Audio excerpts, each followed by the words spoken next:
Welcome! Today we are exploring one of the 5 core themes of geography: movement.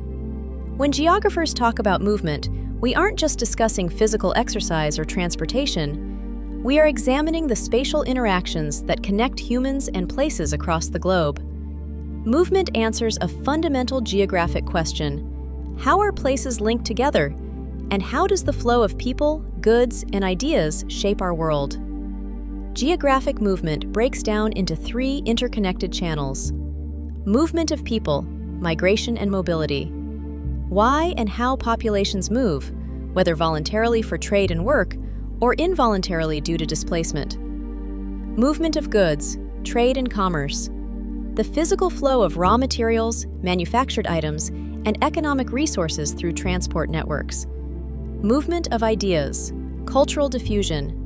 How concepts, religions, languages, technologies, and political philosophies spread from one geographic hearth to another. To see how movement functions as a force of history and spatial organization, we don't have to look far. The Philippine archipelago serves as one of the world's best living laboratories for geographic movement. Let's start with the movement of people.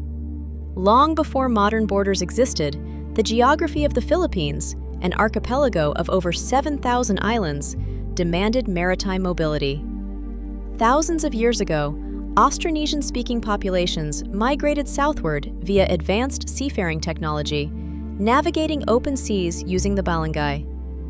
Physical geography didn't isolate these early communities.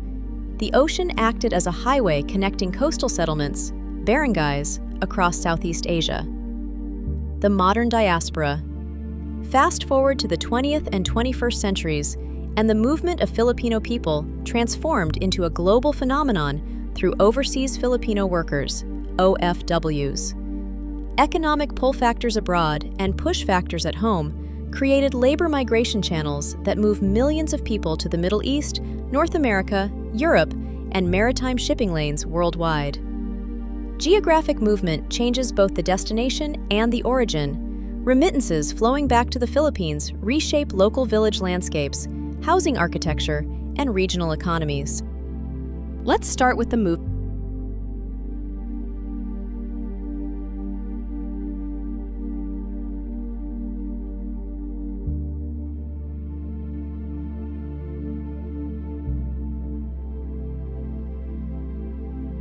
Next, let's look at the movement of goods, highlighted by a major turning point in early global trade, the Manila-Acapulco galleon trade, 1565 to 1815. Geographically, Manila occupied a prime strategic location at the crossroads of East Asia and the Pacific.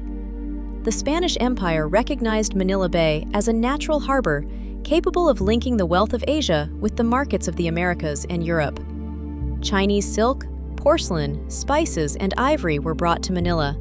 From there, massive galleons sailed across the Pacific Ocean to Acapulco, Mexico, returning with Mexican silver, Real de Ocho. This was not just regional commerce, it was the birth of global trade. The movement of silver from the Americas through Manila transformed Chinese monetary systems, while Asian goods reshaped European and American consumer culture. Finally, we examine the movement of ideas, what geographers call cultural diffusion.